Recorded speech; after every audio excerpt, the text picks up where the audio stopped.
नमस्कार। माउन्टेन समाचारमा स्वागत छ। म सचिता बुढाथोकी र म खगेन्द्र विष्ट। सुरुमा अहिलेसम्मका मुख्य समाचार।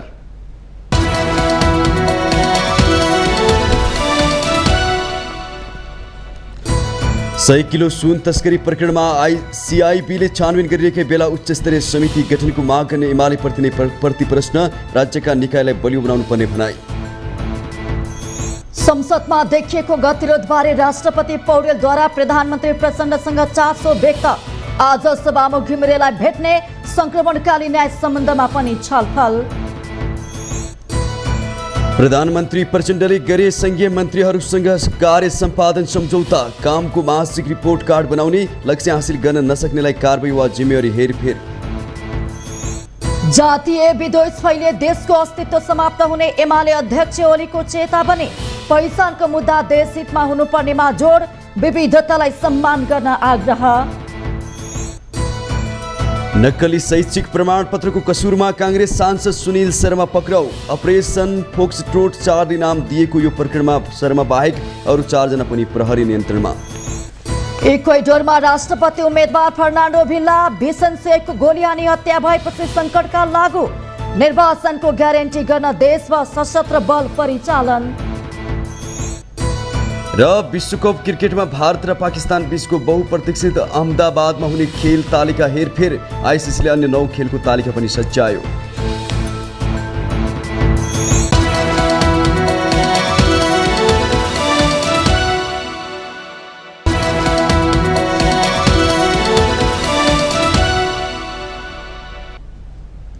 अब समाचार विस्तारमा। सुन तस्करी प्रकरणमा छानबिन समिति बनाउने कि नबनाउने भन्ने दलहरूको दम्बले संसद ठप्प छ। आखिरमा अपराधको अनुसन्धान कसले गर्ने हो कि राज्यसँग अपराधको अनुसन्धान गर्ने निकाय नै छैन? यसका लागि पनि सांसदहरू नै अघि सर्नुपर्ने हो। विगतमा बनाइएका दर्जनौं छानबिन समितिले कुनै पनि घटनाको विषयलाई टुङ्गोमा नपुर्याएको दृष्टान्त हुँदाहुँदै पनि छानबिन समिति बनाउनै पर्ने अडानलाई स्वाभाविक मान्ने कि नमान्ने? अपराधको छानबिन गर्ने निकायलाई प्रभावमा नपारे वास्तविकता सजिलै पत्ता लाग्छ भनेर दलहरूले नै स्वीकार गर्न सकिरहेका छैनन्। एक रिपोर्ट। नेपालमा अपराधको अनुसन्धान कसरी गर्ने भनेर कि त सडकमा चर्चा हुन्छ कि सदनमा। अपराधको अनुसन्धान गर्ने निकायलाई निकम्मा साबित गर्न दलहरूकै सक्रियता देखिन्छ। राज्यका निकायलाई अपराधको अनुसन्धान गर्न नदिई राजनीतिक संयन्त्र खडा गरेर अनुसन्धान गर्ने अनि मिलिजुली अपराधीलाई लुकाउने चलन छ। दलहरूको यो रवैयाले राज्य संयन्त्रलाई निस्तेज पार्ने काम भइरहेको छ। राज्यले कुनै अमुक नेता वा कर्मचारीको नेतृत्वमा अपराधको अनुसन्धान गर्ने संयन्त्रलाई चिन्दैन।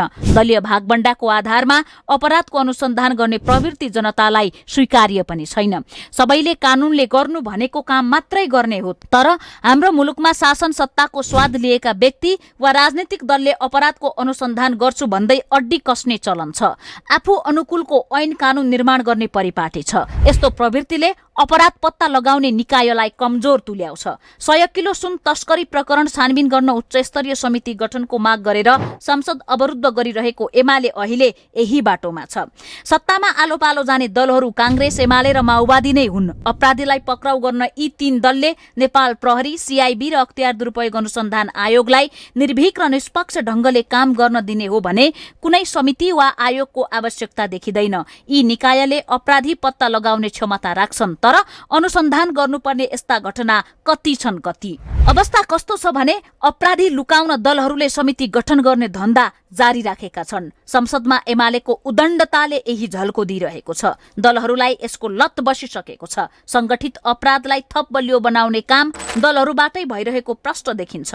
एमाले यसबाट अछुतो देखिँदैन। विभिन्न घोटाला काण्डमा यतिखेर एमालेका नेता प्रति पनि औला उठेको छ। त्यसमा पनि केपी ओलीको अघिपछि हिड्नेहरू विवादमा तानिएको देखिन्छ।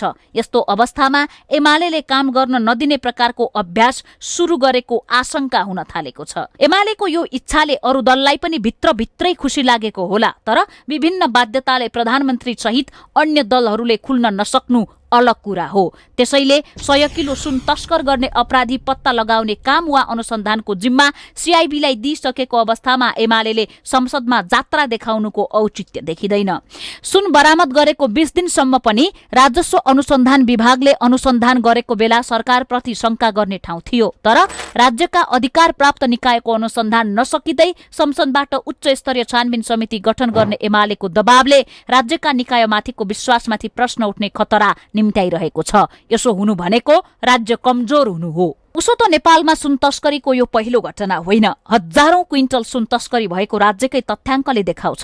तर विडम्बना के छ भने अहिलेसम्म अपराधी पत्ता लागेको छैन। 2055 सालमा दुबईबाट नेपाल भित्रिएको रिकन्डिसनिङ गाडीमा अवैध सुन आएको भन्दै तत्कालीन राष्ट्रिय जनमोर्चाका प्रतिनिधि सभा सदस्य परी थापाको नेतृत्वमा छानबिन गर्न संसदीय संयुक्त समिति गठन गरिएको थियो। उक्त समितिले प्रतिवेदन तयार पनि पार्यो, तर सो प्रतिवेदनको आधारमा अनुसन्धान अगाडि बढेन। आजभन्दा 6 वर्ष पहिले 33.5 किलो सुन तस्करी प्रकरण चर्चामा आयो। त्यसबेला केपी शर्मा ओलीको नेतृत्वमा सरकार थियो। ओली नेतृत्वको सरकारले प्रहरीले सुनकाण्डको अनुसन्धान गरिरहेकै बेला गृह मन्त्रालयका तत्कालीन सहसचिव ईश्वर राज पौडेलको नेतृत्वमा 2074 साल चैत्र 20 गते 9 सदस्यीय छानबिन समिति गठन गर्यो। उक्त समितिले गरिरहेको अनुसन्धान पूरा नहुँदै समितिको म्याद सकियो। सरकारले म्याद थप पनि गरेन, समिति विघटन भयो। अपुरो अनुसन्धान गरेकै भरमा समितिले प्रतिवेदन तयार पारेर 2075 साल साउन 16 गते तत्कालीन प्रधानमन्त्री केपी शर्मा ओलीलाई बुझायो। प्रतिवेदनमा के थियो सरकारले अहिलेसम्म पनि सार्वजनिक गरेको छैन। यी त उदाहरण मात्रै हुन्। यस्तै प्रयोजनका लागि बनेका संसदीय छानबिन समिति वा उच्च स्तरीय छानबिन आयोगले तयार पारेका प्रतिवेदन डस्टबिनमै सड्छन् वा सम्बन्धित कार्यालयमै थन्किन्छन्। विगतका घटनाका यस्ता अनुभवको भिडमा अर्को एउटा समिति बनाउँदैमा सुन तस्कर पत्ता लाग्ला त भन्ने प्रश्न एमाले समक्ष स्वाभाविक ढंगले तेर्सिएको छ। माउन्टेन टेलिभिजन यसडी राजनीतिक ब्युरो। राष्ट्रपति रामचन्द्र पौडेलले संसदको गतिरोधबारे चासो व्यक्त गर्नु भएको छ। बिहिबार शीतल निवास पुग्नुभएका प्रधानमन्त्री पुष्पकमल दाहाल प्रचण्डसँग उहाँले संसदको अवरोध र सहमतिका लागि भइरहेको प्रयासबारे चासो राखेका हुन्। राष्ट्रपति पौडेलले शुक्रबार सभामुख देवराज घिमिरेसँग पनि भेट्ने तय भएको छ। सुन तस्करीबारे उच्चस्तरीय छानबिन गर्न माग गर्दै प्रमुख प्रतिपक्ष दल नेकपा एमाले संसद बैठक अवरोध गर्दै आएको छ। भेटमा राष्ट्रपति पौडेलले संघीय शिक्षा ऐनबारे समेत चासो राख्नु भएको थियो। विधेयक विवादित भएको भन्दै उहाँले यसलाई सर्वस्वीकार्य बनाउन प्रधानमन्त्री प्रचण्डलाई आग्रह गर्नु भएको थियो। साथै संक्रमणकालीन न्याय सम्बन्धी बाँकी काम आफ्नै कार्यकालमा टुङ्ग्याउन समेत प्रधानमन्त्रीलाई आग्रह गरेको शीतल निवास स्रोतले बताएको छ।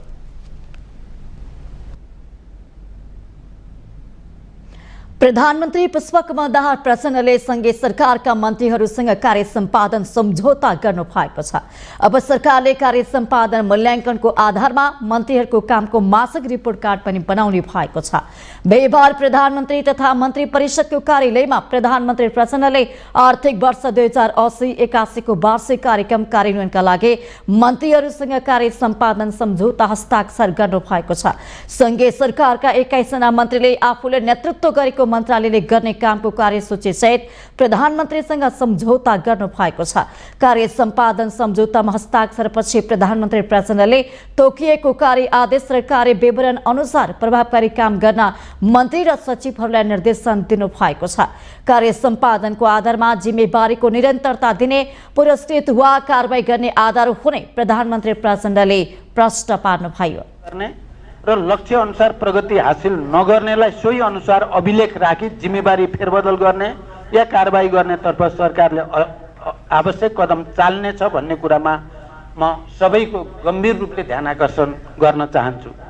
अब तपाईहरुको कार्य सम्पादनको मूल्याङ्कनको आधार तपाईले मासिक रूपमा हासिल गरेको गुणात्मक प्रगति सहितको मासिक report card, monthly report card हुने कुरा पनि म स्पष्ट गर्न चाहन्छु। निर्णयमा जोखिम हुन्छ भनेर झुलाउने काम नगर्न पनि प्रधानमन्त्री प्रचण्डले कर्मचारीहरूलाई निर्देशन दिनु भएको छ। सधैँभरि सेतो कोट र नीलो कोट प्रति संशय, सरकारले केही गर्न सक्दैन भन्ने, जननिराशा र यस्तै हो यस्तै चल्छ भन्ने मानसिकता र कार्यशैलीको बोझ बोकेर कति दिन हिँड्ने भन्दै उहाँले प्रश्न गर्नु भएको छ।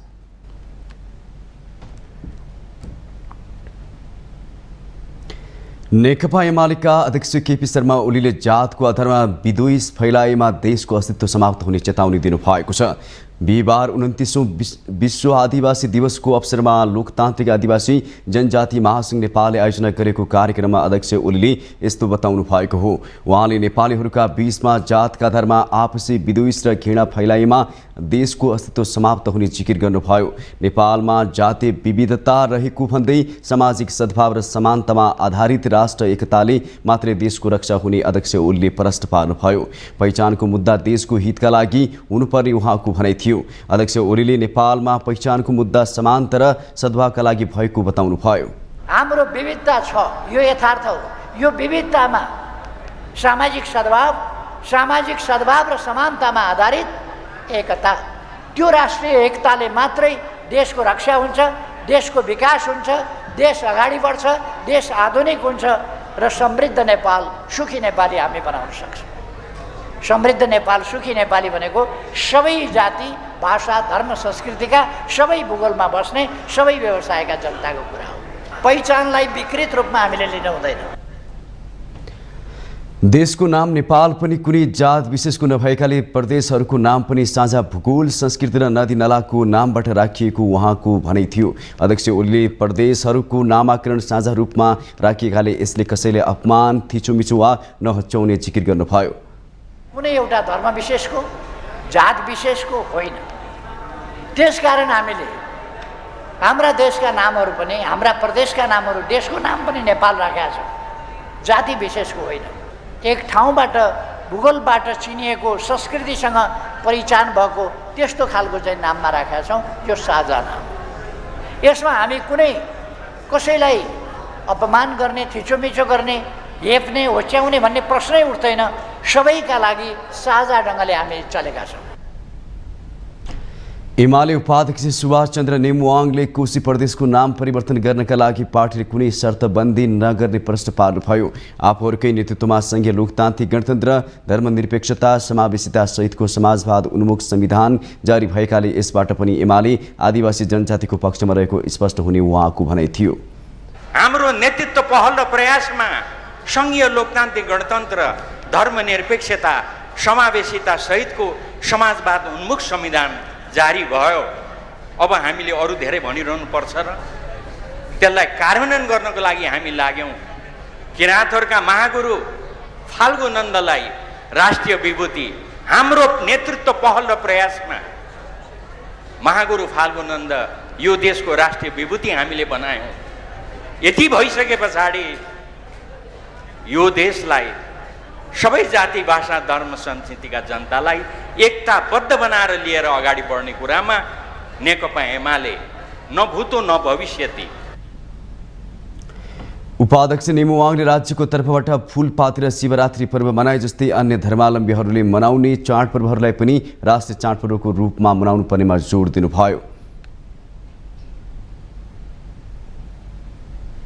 संसदमा पेश नै नभएको, समितिमा छलफलको लागि नगएको र सार्वजनिक नै नभएको शिक्षा विधेयकको मस्यौदालाई लिएर निजी विद्यालयहरू सडकमा ओर्लिएका छन्। आन्दोलन घोषणा गरेर विद्यालय शान्ति क्षेत्र, राष्ट्रिय ढाँचा र कार्यान्वयन निर्देशिकाको धज्जी उडाउँदै आन्दोलनमा उत्रेका निजी विद्यालय सञ्चालकहरू हडतालमा उत्रँदा करिब 30 लाख विद्यार्थीको पठन पाठन ठप्प हुनेछ। एक रिपोर्ट। निजी विद्यालय एकता जिंदाबाद, जिंदाबाद, जिंदाबाद। शिक्षा विभेद अंतर्गत, अंतर्गत, अंतर्गत। शिक्षा विधेयक खारेज कर, खारेज कर, खारेज कर। विद्यालय नाफा कमाउने नभई गैर नाफामूलक संस्था हुनुपर्ने विश्वव्यापी मान्यता हो। तर राज्यको स्पष्ट नीति र ऐन नबन्दा नेपालमा निजी विद्यालय कमाउ धन्दा भइरहेका छन्।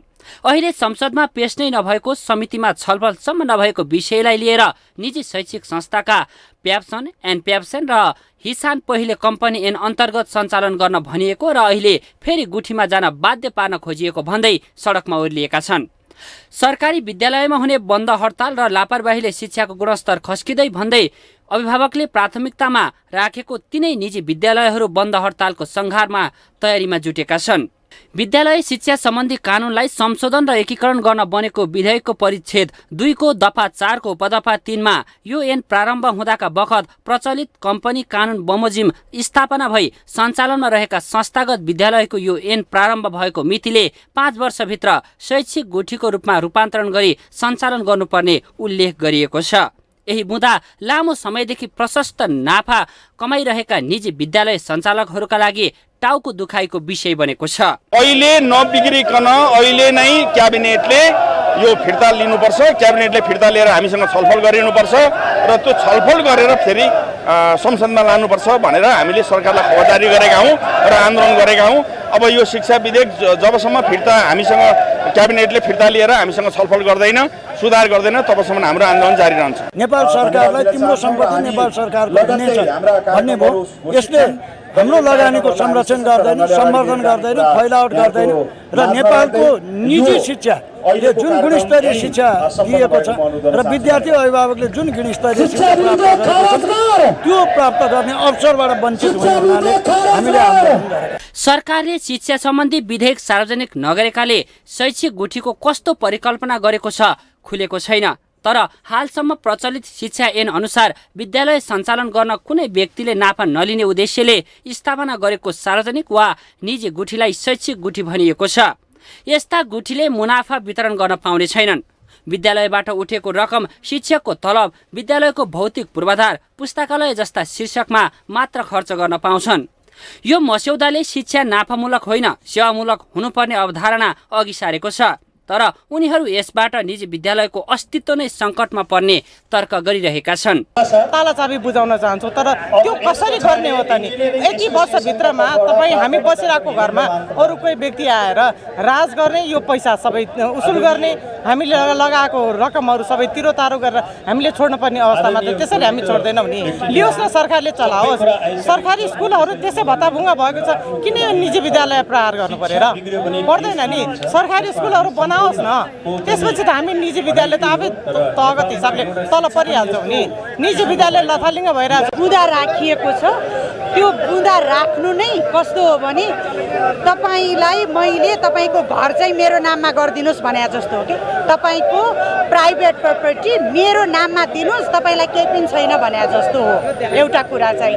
त्यसैले होला अगाडि के कुरा आउला नआउला त्यो कुरा चाहिँ पछिको कुरा हो, तर ढकढक गरिसके पछाडि चाहिँ हामी चुप लाएर बस्ने चाहिँ। राज्यको स्पष्ट नीति र ऐन नबन्दा अहिलेसम्म निजी विद्यालयका मालिकका लागि कमाउ राम्रो धन्दा भइरहेको छ। आफ्नो स्वार्थ पूर्तिका लागि विद्यार्थी त्यसमाथि पनि अभिभावकको ढाड सेकाइ नियन्त्रणको उद्देश्य हो भने विधेयक राम्रो मान्नुपर्छ। असन्तुष्टि भए वार्ता र संवादको माध्यमबाट माग अघि सार्न सकिन्छ। तर बालबालिकाको पठन पाठन ठप्प हुने गरी आन्दोलनको सह्य हुन कदापि सक्दैन। माउन्टेन टेलिभिजन एचडीका लागि बटुकराज गिरीको रिपोर्ट। माउन्टेन समाचारमा पालो भएको छ ब्रेकको।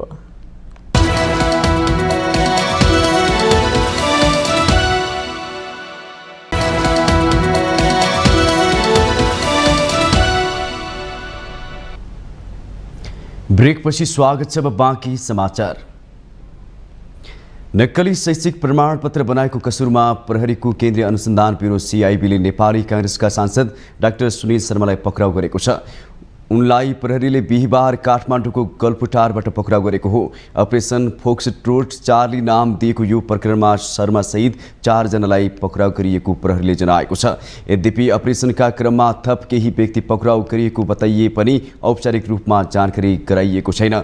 मेडिकल व्यवसायी समेत रहेका शर्माको कक्षा 12 को प्रमाणपत्र नक्कली भएको केन्द्रीय अनुसन्धान ब्युरोले दावी गरेको छ। बेलबारी 9 मोरङ स्थायी ठेगाना भएका उनले भारतबाट कक्षा 12 उत्तीर्ण भनी ल्याइएको प्रमाणपत्र नक्कली र सोही प्रमाणपत्रका आधारमा उनले त्यसपछिको अध्ययन गरेको सीआईबीको दावी छ। शर्मा मोरङ क्षेत्रमा 3बाट प्रतिनिधि सभामा निर्वाचित काङ्ग्रेस सांसद हुन्। उनी नेता शेखर कोइराला पक्षका मानिन्छन्। पक्राउ परेका अर्का व्यक्तिमा पिपरा 8 महोत्तरी घर भएका डाक्टर रञ्जित कुमार यादव छन्। उनको पनि 12 कक्षाको सर्टिफिकेट नक्कली र भारतीय भएको खुलेको प्रहरीको भनाइ छ। यस्तै त्रिवी शिक्षण अस्पतालका डाक्टर अमृत चौधरी पनि पक्राउ परेका छन्। काठमाडौँ महानगरपालिकाका मेयर बालेन शाह र बुढानीलकण्ठ नगरपालिकाका मेयर मिठाराम अधिकारी बीच 7 तलेदेखि फैकासम्मको खरे खोला आसपासमा निर्माण गरेका बहुतेक संरचना भत्काउने कि नभत्काउने भन्ने नाप जाँच पछि मात्रै टुङ्गो लगाउने सहमति भएको छ। त्यसका लागि बिहीबारबाटै सो क्षेत्रमा मालपोत कार्यालय चाभेलका प्रतिनिधिसहित काठमाडौँ महानगरपालिका र बुढानीलकण्ठ नगरपालिकाका अमिनले नाप जाँच सुरु गरेका छन्। काठमाडौँ महानगरपालिका कुनै सल्लाह नै नगरी डोजर सहित आएको भन्दै स्थानीय र महानगर प्रहरीबीच झडप नै भएको थियो। खोला आसपासका स्थानीयले आफ्ना भौतिक संरचनामा महानगरले एक्कासै डोजर चलाउन थालेपछि विरोध गरेका छन्। काठमाडौँ महानगरपालिका 10 र बुढानीलकण्ठ नगरपालिका ओडा नम्बर 7 को सिमानामा रहेको 7 तले चोक नजिकैको खोला मिचेर घर बनाएको सेट ब्याक नछोडी खोला मिचेको भन्दै महानगर बिहीबार उक्त स्थानका संरचना भत्काउन पुगेको थियो। वर्षेनी डुबान समस्या भोग्दै आएका त्यस क्षेत्रका अन्य स्थानीयले भने महानगरले गरेको काम राम्रो भएको र खरे खोला मेचेर बनाइएका संरचनाहरू भत्काउनु पर्ने धारणा राखेका छन्। यता बुढानीलकण्ठ नगरपालिका ओडा नम्बर 10 का अध्यक्ष नवराज भट्टराईले बुढानीलकण्ठ नगरपालिकाका जनप्रतिनिधिहरूलाई के गरिँदैछ भन्ने कुरा थाहा नदिकनै काठमाडौँ महानगरपालिका दलबलसहित फिल्डमा आएको आरोप लगाउनु भएको छ। उहाँ विकास प्रेमी, हामी विकास विरोधी होइन। हामी निकास चाहन्छौँ। निकासका लागि बुढानीलकण्ठ नगरपालिकाभित्र भएको कपन डुबानका सन्दर्भमा हामी वर्षौँदेखि यसका लागि काम गर्न तल्लिन्छौँ र यसका लागि उपत्यका विकास प्राधिकरणले एउटा डिजाइन बनाएको छ, बजेट सुनिश्चितता भएको छ। त्यो बजेट सुनिश्चितता अनुसारको काम विभिन्न ठाउँमा 2-3वटा ठाउँबाट काम भइरहेको छ। त्यही कुरा गरिरहेको सन्दर्भमा 81 डुबानको समस्या आज बुढानीलकण्ठ नगरपालिकाको नागरिकलाई पनि छ, काठमाडौँ महानगरपालिकाका नागरिकलाई पनि छ। तर त्यो समाधान गर्ने कुरालाई चाहिँ कोठामा बसेर समन्वय कसरी गर्न सकिन्छ, समाधानको बाटो के गर्न सकिन्छ भनेर नखोजिकन एकलौटी ढङ्गले बल प्रयोग गरेर गरिने कामको हाम्रो विरोध। केही स्थानीयहरूले भने बुढानीलकण्ठ नगरपालिकाले खरे खोलाको संरचना मेचेर घरहरू बनाउन दिएकाले भत्काउनु पर्ने माग राखेका छन्। खोला मिचेर घर बनाउन चाहिँ विरोध गर्दैछन्। छैन मिचा भए पनि हाम्रो महानगरले मिचा पनि खोल्ने, हाम्रो महानगरबाट मिचा पनि हामी सपोर्ट गरेर खोल्ने। तपाईँले पनि मिच्नु भएको छ भने महानगर तपाईँले भन्ने कुरा होइन, महानगरतिरबाट कहीँ कतै मिचिया छ भने खोल्न लगाउने, त्यो पक्षमा हामी खोलालाई खोलै काम गर्न दिने, जतारो मिचिया होस् ढल निकालेर खोलालाई खोलै बग्न दिनु पर्यो। जुन ढलान गरेर चाहिँ जुन मान्छे हिँड्ने फुटपाथ बनाइएको छ त्यो पूर्ण भत्कै पर्यो। जुनसम्म कोसीको केस छ नि त्यही सेम पारीलाई चाहिँ बाटै हुँदैन, त्यही भएर चाहिँ विरोध गरिरहेको छन् कि खाली थियो यस्तो सानो यो के हो त तपाईँको यो खोल्नुपर्छ भन्ने खोल्नुपर्छ 48 को दुईटा ढल छ, त्यो ढल झिकेर फाल्दिम, दुईपट्टि पर्खाल छ।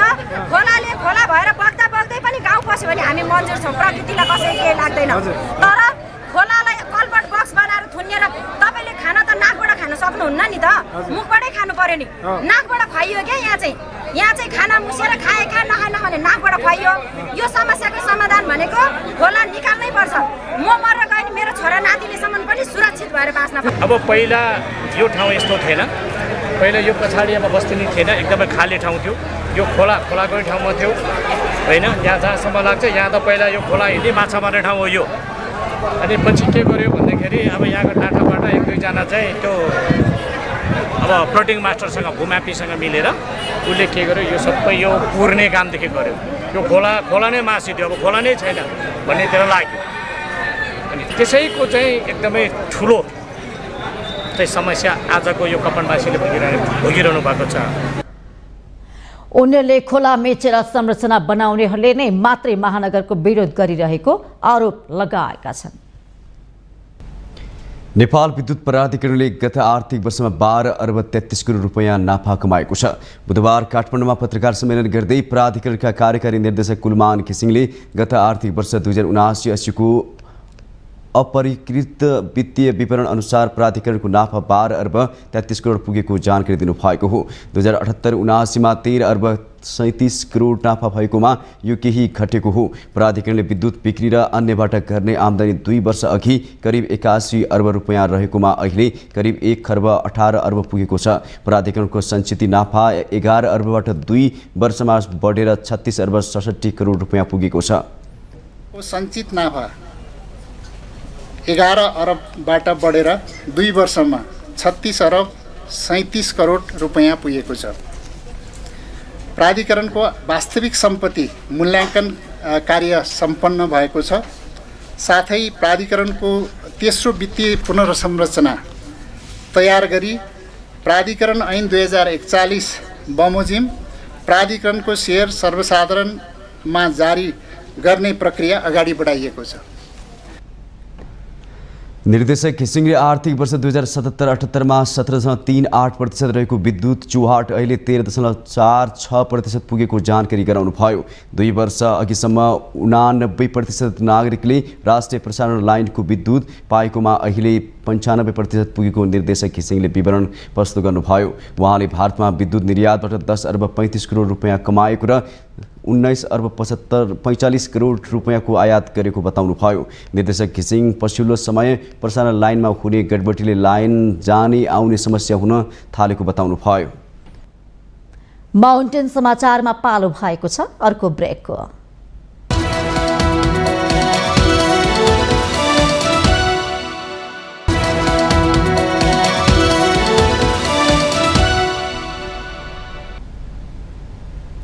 ब्रेकपछि स्वागत छ। अब बाँकी समाचार। डडेलधुरामा पछिल्लो 3 वर्षमा आपराधिक गतिविधि घटेको पाइएको छ। जिल्ला प्रहरी कार्यालय डडेलधुराले पछिल्लो पटक गरेको सार्वजनिक सुनवाईमा 3 वर्ष यता आपराधिक गतिविधि कम भएको तथ्याङ्क सार्वजनिक भएको हो। एक रिपोर्ट। जिल्ला प्रहरी कार्यालय डडेलधुराले गत आर्थिक वर्ष 2079-80 को वार्षिक प्रगति समीक्षा तथा सार्वजनिक सुनवाई कार्यक्रममा आपराधिक घटना घट्दै गएको तथ्याङ्क सार्वजनिक भएको छ। हर प्रहर गाउँ र नगरी टोल टोलमा नेपाल प्रहरी भन्ने नाराका साथ सञ्चालन भइरहेको समुदाय प्रहरी साझेदारी कार्यक्रमका कारण आपराधिक गतिविधिमा कमी आएको बताइएको छ। यस कार्यक्रम अन्तर्गत डडेलधुराका 7वटा पालिकामा रहेका 52वटा वडामा नेपाल प्रहरीको विभिन्न 39वटा प्रहरी युनिटबाट शान्ति सुरक्षाको व्यवस्था मिलाइएको छ। आगामी दिनमा जिल्लामा लागू औषध, घरेलु हिंसा, चोरी जस्ता घटनाहरू न्यूनीकरण गर्न सबै पक्ष मिलेर अगाडि बढ्नुपर्नेमा सरकारवालाहरूले जोड दिएका छन्। लागू औषधको मेन जुन ठाउँबाट उत्पत्ति हुन्छ र जुन ठाउँबाट मेन त्यसको स्रोत हो त्यसमा प्रहार हुन जरुरी छ। सवारी साधनहरूमा व्यापक रूपमा सिट क्षमताभन्दा बढी प्यासेन्जर राख्ने र प्यासेन्जर जसरी 4 जनाको सिट छ भने त्यहाँ म्याक्सिमम रूपमा प्यासेन्जर राख्ने गरिएको छ। त्यसलाई पनि नियन्त्रणको रूपमा लियोस्। मैले देखेको घटना होटलका सिसा नरहने, काउन्टर नरहने, अनि त्यहाँ डाउला राख्ने, मारा मार्दै राख्ने त्यस्ता घटनाहरू छैन। तर यो के हुँदो रहेछ भने जो व्यक्तिमा आधारित हुन्छ, जसरी प्रहरी प्रशासनमा प्रहरीको जो नियन्त्रणमा जो काम भइरहेको छ उहाँहरूको काम हुन्छ पकड्ने र उनीहरूलाई सतर्कता गराउने र कारबाही गर्ने। तो हामीले महसुस गरिराखेका छौँ यो जिल्लामा शान्ति सुरक्षाको।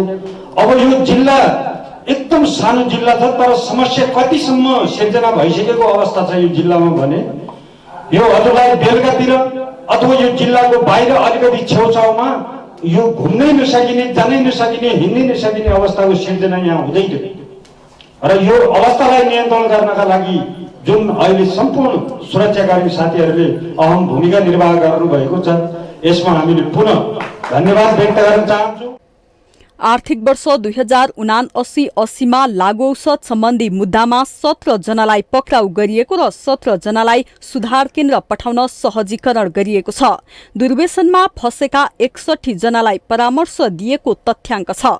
लागू औषध विरुद्ध अभियानमा जिल्लाका विभिन्न विद्यालयहरूमा 177 पटक पुगेर कक्षा सञ्चालन गरिएको छ। यसबाट 23,500 विद्यार्थी लाभान्वित भएको प्रहरीको दावी छ। र त्यस पश्चात मैले जिल्लामा रहेका व्यापक समस्याहरूमा रहेका लागू औषधको एउटा समस्या रूपमा देखेको थियो। त्यस्तै मादक पदार्थ सेवन गरी मादक पदार्थको कारणले हुने समस्याहरू एउटा थियो भने त्यसपछि भित्रभित्र लुकेको अवस्थामा एउटा चाहिँ यो सामाजिक सञ्जालको दुर्व्यवहारको कारणले विभिन्न समस्याहरू भएको थियो। त्यो चाहिँ खुल्नुभन्दा पनि एकदम अदृश्य रूपमा लुकेको अवस्था देखा हुनाले एउटा त्यसलाई पनि मैले अभियानको रूपमा लिएको थिएँ। प्रमुख जिल्ला अधिकारी विश्वराज नेउपानेले पनि प्रहरी नेतृत्वको प्रशंसा गर्दै आगामी दिनमा थप उत्कृष्ट काम गर्न सुझाव दिनुभयो। सार्वजनिक रूपमा चाहिँ सार्वजनिकीकरण गर्ने र त्यसमा चाहिँ लेखाजोखा गराउने हामीले गरेको कामको चाहिँ एउटा परीक्षण गर्ने एउटा औजारको रूपमा यो सार्वजनिक सुनवाईलाई लिने गरिन्छ। यो सुशासन र पारदर्शिताको एउटा चाहिँ महत्त्वपूर्ण औजार हो। गरेको कामको यो चाहिँ मूल्याङ्कन गर्ने र आगामी दिनमा हामीले के गर्नुपर्ने रहेछ भन्ने हामीलाई पृष्ठपोषण प्रदान गर्ने एउटा चाहिँ महत्त्वपूर्ण कार्यक्रम हो। जिल्लाका सबै सरकारी तथा गैर सरकारी निकायहरूले पनि गरेका काम जनताबाट अनुमोदन गर्न सार्वजनिक सुनवाईको सुरुवात गर्ने हो कि? माउन्टेन टेलिभिजन एचडीका लागि डडेलधुरा सहकर्मी विमल जैरूको रिपोर्ट। साउन 2 गते राजस्व अनुसन्धान विभागले सिना मंगलबाट समातेको सुन परिमाणको सुन जोख्न आलटाल भएको छ। क्याथे पेसिफिकको कारको मार्फत हङकङबाट ब्रेक प्याडमा लुकाएर ल्याइएको 1 क्विन्टल सुन समातेको दावी गरे पनि अहिलेसम्म परिमाण टुङ्गो लाग्न भने सकेको छैन। विभागले अनुसन्धानको नाममा लामो समयसम्म सुन गाल्ने र जोख्ने प्रक्रिया अघि बढाउन अनुमति नदिँदा परिमाण यकिन गर्ने क्रममा आलटाल भएको हो। सुन कति परिणामको छ भन्ने तथ्याङ्क अहिलेसम्म छैन। सुन समातेको सूचना बाहिरेपछि साउन 4 गते नै नेपाल राष्ट्र बैंकको टक्सार महाशाखामा पुर्याइएको थियो। तर महाशाखामा पुग्न साथ सुन गाल्ने र परिणाम यकिन गर्ने प्रक्रिया अघि बढ्न सकेन। महाशाखाले सुन समात्ने निकायले पत्र नलेखेसम्म सुन गाल्ने र परिमाण तय गर्ने प्रक्रिया अघि बढाउन नसकिने बताएको छ। सुन जोख्ने प्रक्रिया अघि बढाउन पत्र आएको 2 दिनसम्म गाल्ने प्रक्रिया अघि बढ्ने र त्यसपछि सुनको परिमाण कति छ भनेर जोख्ने काम हुने महाशाखाले जनाएको छ। यो सबै प्रक्रिया पूरा गर्न 1 सातासम्मको समय लाग्न सक्छ। तर सुन समात्ने निकायले 30 दिनसम्म पनि प्रक्रिया अघि बढाउनको लागि भन्दै महाशाखालाई पत्र लेख्न सकेको छैन। अनुसन्धानको क्रममा रहेकाले सुन जोख्ने प्रक्रिया अघि बढ्न नसकेको राजस्व अनुसन्धान विभागले जवाफ दिँदै आएको छ। सीआईबीलाई अनुसन्धानको जिम्मा दिएकाले सुन जोख्नको लागि अब उसैले पत्र लेख्ने राजस्व अनुसन्धान विभागको भनाइ छ। नेपालमा हालसम्म डेङ्गी सङ्क्रमितको संख्या 11,000 नागेको छ। एपिडेमियोलोजी तथा रोग नियन्त्रण महाशाखाले उपलब्ध गराएको हालसम्मको तथ्याङ्क अनुसार सङ्क्रमितको संख्या 11,157 पुगेको हो। 74 जिल्लामा फैलिएको डेङ्गीबाट हालसम्म 8 जनाले ज्यान गुमाइसकेका छन्। डेङ्गीबाट सबैभन्दा बढी सुनसरी जिल्ला प्रभावित बनेको छ। उक्त जिल्लामा सङ्क्रमितको संख्या 6,300 पुगिसकेको छ। अघिल्लो वर्ष काठमाडौँ जिल्ला डेङ्गीको हट स्पटमा बनेको थियो। त्यसै गरी मुरुङमा 1,393, दादीमा 1,110, कास्कीमा 227, धनकुटामा 223, दार्चुलामा 192, झापामा 182, काठमाडौँमा 153, सङ्खुवा सभामा 148 र तनहुँमा 89 जनामा डेङ्गी सङ्क्रमित रहेको छ। प्रादेशिक तथ्याङ्क अनुसार सबैभन्दा धेरै कोशी प्रदेशमा 8,420 जनामा डेङ्गी सङ्क्रमित भइसकेको छ। त्यसै गरी बागमती प्रदेशमा 1,577, गण्डकी प्रदेशमा 481 र सुदूरपश्चिम प्रदेशमा 404 जना, लुम्बिनी प्रदेशमा 219, मध्य प्रदेशमा 58 र कर्णाली प्रदेशमा 28 जना सङ्क्रमित भइसकेका छन्।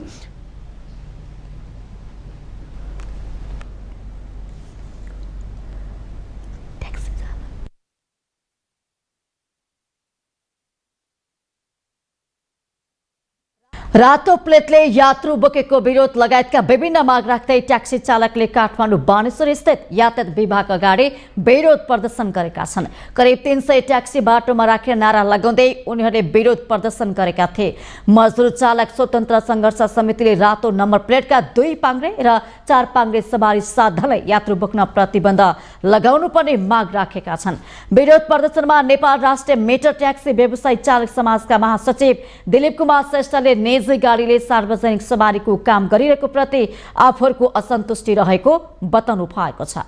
विगत 5 वर्षदेखि निरन्तर रूपमा हामीले जुन यो निजी गाडीहरूले चाहिँ सार्वजनिक सवारीको काम गरिरहेको छ, जुन 2 पाङ्ग्रे मोटरसाइकल होस् या कार जिप डेलिभरी भ्यान होस्, त्यो चाहिँ यातायात व्यवस्था ऐन 2049 को दफा 8 र 12 विपरीत छ र त्यो विपरीत कार्य गर्न पाइँदैन र यो चाहिँ जसले यातायातको सवारी सेवा सञ्चालन गर्नुपर्ने हो त्यसले स्वतःस्फूर्त आफ्नो व्यवसाय गर्न पाउनुपर्छ र यो व्यवसायमा अन्य गैर कानुन तवरले चाहिँ यातायात व्यवस्था ऐनमै नभएको कानुनमै नभएको कुरा चाहिँ आएर चाहिँ यो काम गर्न पाइँदैन भनेर हामीले पटक पटक यातायात व्यवस्था विभाग, यातायात कार्यालय, यातायात मन्त्रालय, यातायातका तत्त निकायहरूमा हामीले ज्ञापन पत्र बुझायौँ, लिखित रूपमा मौखिक रूपमा पेश गऱ्यौँ र उहाँहरूले जहिले पनि हामीले यो कार्यान्वयन गर्छौँ, यो गर्न पाइँदैन भन्नुभयो, कहिले पनि यो गर्न पाउँछ भन्नु भएन। उहाँहरूले नियमन गर्छौँ, हामी नियन्त्रण गर्छौँ, कारबाही भएको छ भन्नुभयो, तर कहिल्यै कारबाही भएन।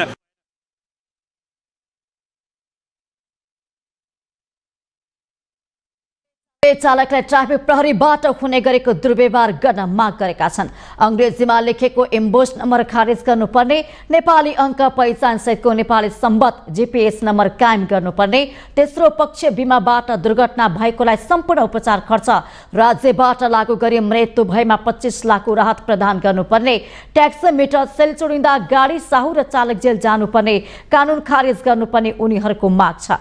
नेपालभर ट्याक्सी भाडा दर एउटै कायम गरे अन्तर्राष्ट्रिय नीति लागू गर्ने पनि ट्याक्सी चालकले माग राखेका छन्।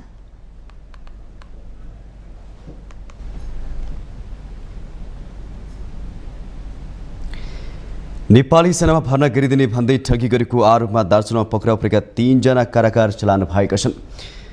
जिल्ला अदालत दार्चुलाले उनीहरूलाई पूर्वपक्षका लागि कारागार चलान गर्न आदेश दिएको हो। कारागार चलान हुनेमा महाकाली नगरपालिका 3 बाँचका नरेन्द्र सिंह महर, रुकुम सिंह महर र मालिकार्जुन गाउँपालिका 3 का श्याम सिंह धामी रहेको जिल्ला प्रहरी कार्यालय दार्चुलाले जनाएको छ। त्यसैगरी अन्य 5 जनालाई अदालतले धरौटीमा रिहा गर्न आदेश दिएको छ। धरौटीमा रिहा हुने मध्ये महाकाली नगरपालिका 3 का ईश्वर सिंह महर, बिसन सिंह नगाल, रमेश सिंह महर, देव सिंह महर र कैलालीको गोदावरी नगरपालिका 3 कालिकाका शंकर कुमार भूल रहेको जिल्ला प्रहरी कार्यालय दार्चुलाले जानकारी दिएको छ। पक्राउ परेका अभियुक्तहरूले 7 जनाबाट विभिन्न समयमा बैंक खाता र ई सेवाबाट 14,95,000 रुपैयाँ ठगी गरी रकम असुल गरेको प्रहरीको दाबी छ।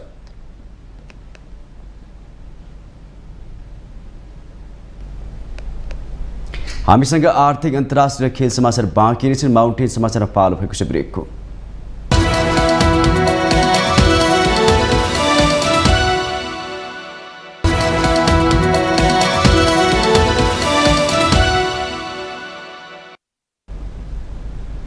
ब्रेकपछि पुनः स्वागत छ। अब पालो आर्थिक समाचारको। आर्थिक समाचारको साथमा जगदम्बा सुपर साइन तथा ग्याल्बा प्लस जीवनभरको भरोसा। रिद्धि सिद्धि सिमेन्ट रोबोटिक ल्याबमा बनेको स्मार्ट सिमेन्ट।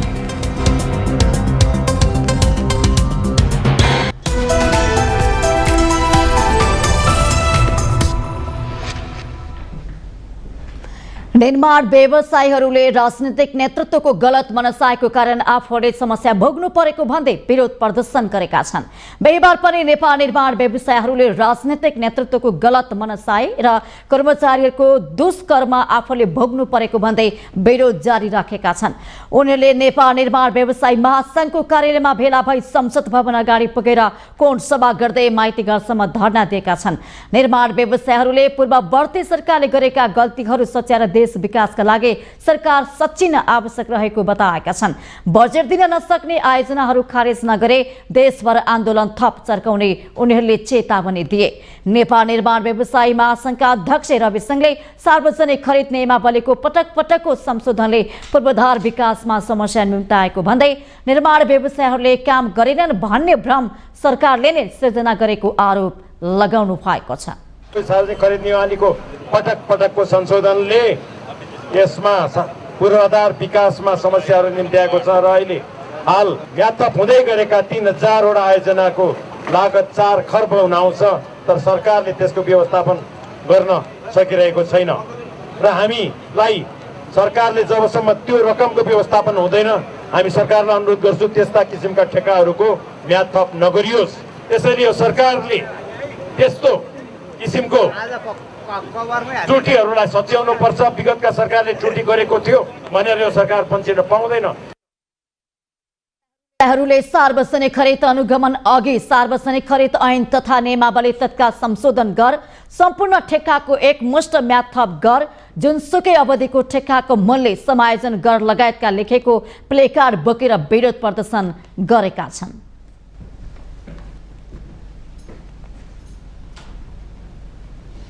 अब पालो अन्तर्राष्ट्रिय समाचारको।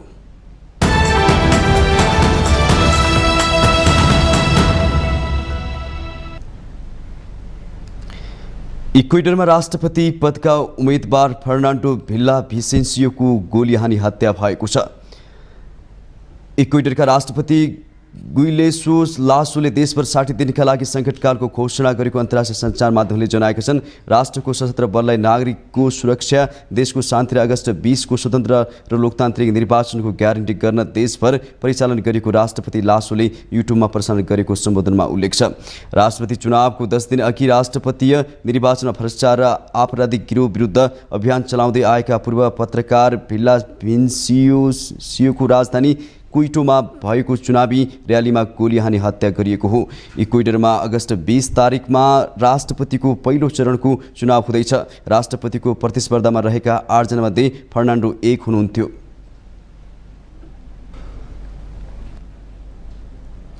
बंगलादेशमा भीषण वर्षापछि भएका विपदजन्य घटनाबाट प्रभावितहरूको उद्धारको लागि सैनिकहरू परिचालन गरिएका छन्।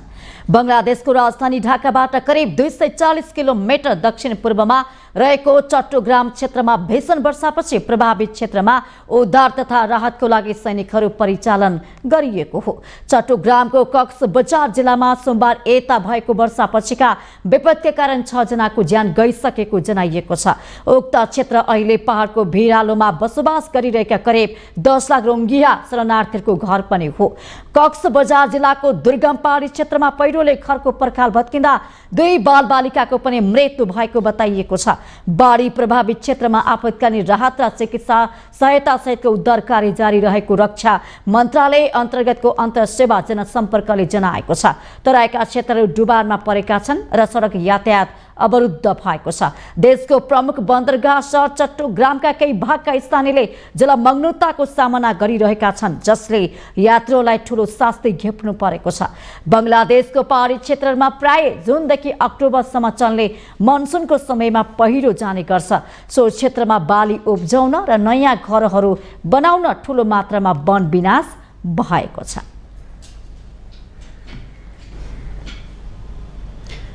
अमेरिकी राष्ट्रपति जो बाइडेनलाई हत्या गर्न धम्की दिने युटाहाका एक व्यक्तिको अमेरिकी संघीय अनुसन्धान ब्युरो FBI को गोलीबाट मृत्यु भएको छ।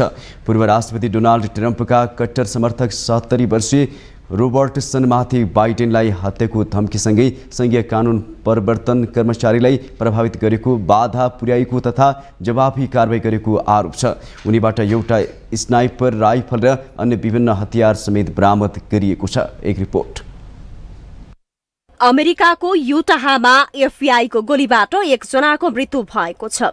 अमेरिकी राष्ट्रपति जो बाइडेनलाई हत्या गर्ने धम्की दिने लगायत विभिन्न आरोप खेपिरहेका 70 वर्षीय रोबर्टसनको घरमा छापा मार्ने क्रममा FBI को हातबाट मृत्यु भएको हो। साल्टुलेक सिटीको दक्षिणमा पर्ने प्रोभो शहरमा क्रेग रोबर्टसनको घरमा पक्राउ पूर्जी र खोज तलास गर्ने वारेन्ट लिएर FBI को टोली पुग्दा गोली हानाहान भएको बताइएको छ।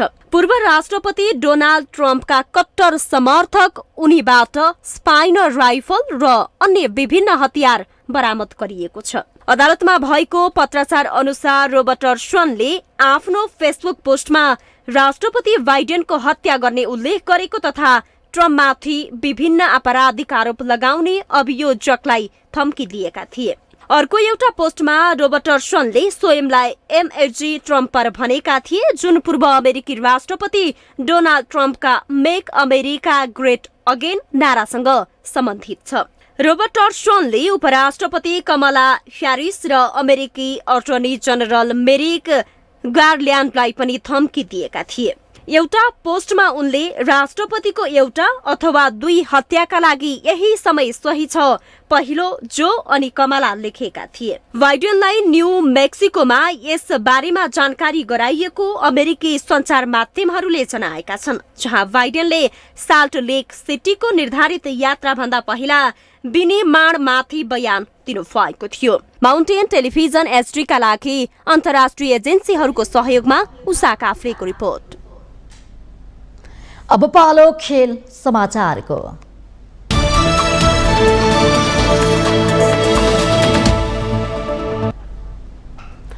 अन्तर्राष्ट्रिय क्रिकेट काउन्सिल ICC पुरुष क्रिकेट विश्वकपमा आयोजक भारत र पाकिस्तान बीचको बहुप्रतीक्षित खेल सहित 9 खेलको तालिका परिवर्तन गरिएको छ। भारत र पाकिस्तान बीच 15 अक्टोबर साइबर अहमदाबादमा हुने तय भएको खेललाई एक दिन अघि सारेर अब शनिबार अक्टोबर 14 मा गरिने गरी आइसिसीले तालिका परिवर्तन गरेको हो।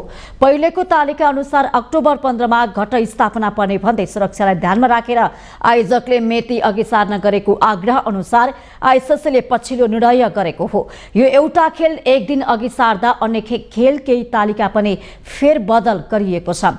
इंग्ल्यान्ड र अफगानिस्तान बीच दिल्लीमा हुने भनेको खेल शनिबार अक्टोबर 14 बाट सारेर 15 अक्टोबरमा पुर्याइएको छ। हैदराबादमा श्रीलङ्का सँगको पाकिस्तानको भिडन्त बिहीबार 12 अक्टोबरबाट सरेर अब अक्टोबर 10 मंगलबार हुने भएको छ।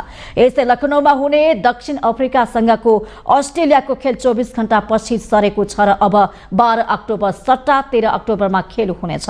यसैगरी बंगलादेश र न्यूजील्यान्ड बीच 14 अक्टोबरमा चेन्नईमा हुने तय गरेको खेल अब 13 अक्टोबरमा हुनेछ। 12 नोभेम्बरको डबल हेडर भिडन्त परिवर्तन गरिएको छ। खेलहरू एक दिन अघि शनिबार नोभेम्बर 11 मा सारिएको छ। त्यो दिन अस्ट्रेलिया र बंगलादेश पुणेमा तथा इंग्ल्यान्ड र पाकिस्तान कोलकातामा भिड्नेछन्। त्यसैगरी नेदरल्यान्ड्स र भारतको अन्तिम लिग खेल अब 11 बाट 12 नोभेम्बरमा सारिएको छ।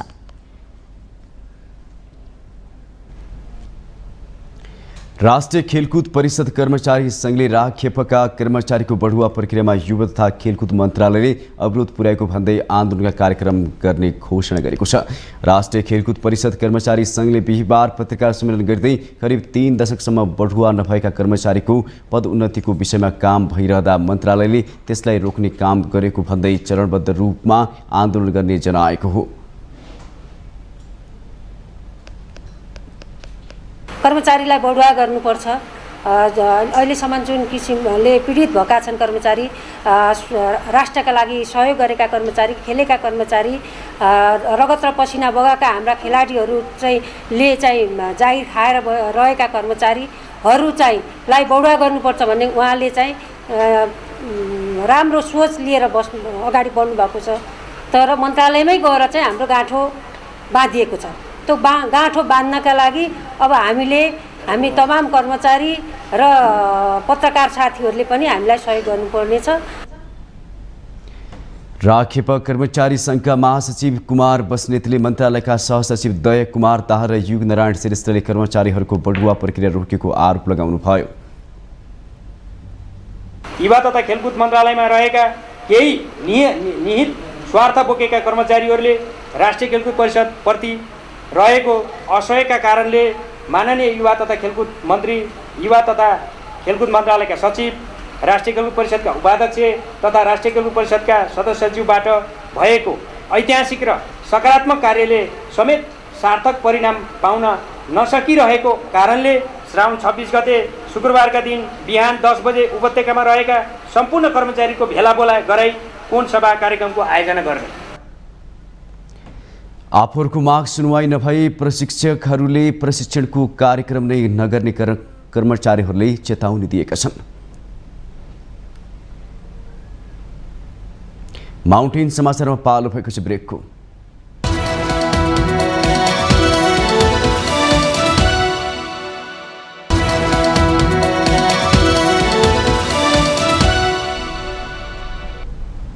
ब्रेकपछि पुनः स्वागत छ। यो सँगै हामी माउन्टेन समाचारको अन्त्यमा आइपुगेका छौं। जाँदा जाँदै मुख्य समाचार पुनः एकपटक।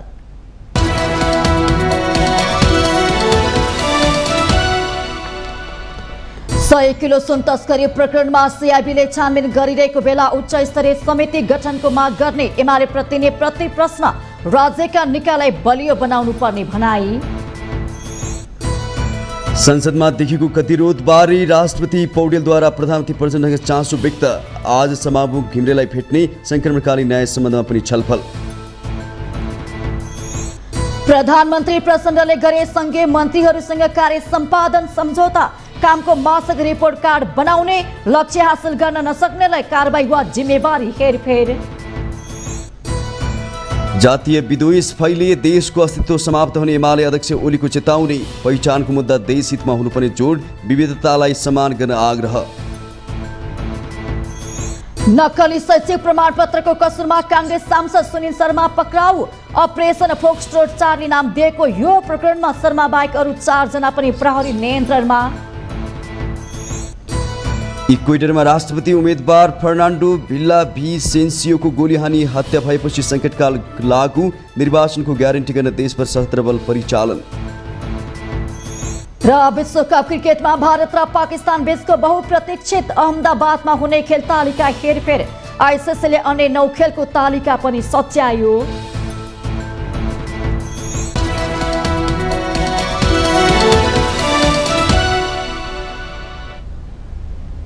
माउन्टेन समाचार अहिलेलाई सकियो। सत्य, तथ्य र निष्पक्ष समाचारका लागि माउन्टेन टेलिभिजन HD हेर्दै रहनुहोला। नमस्कार।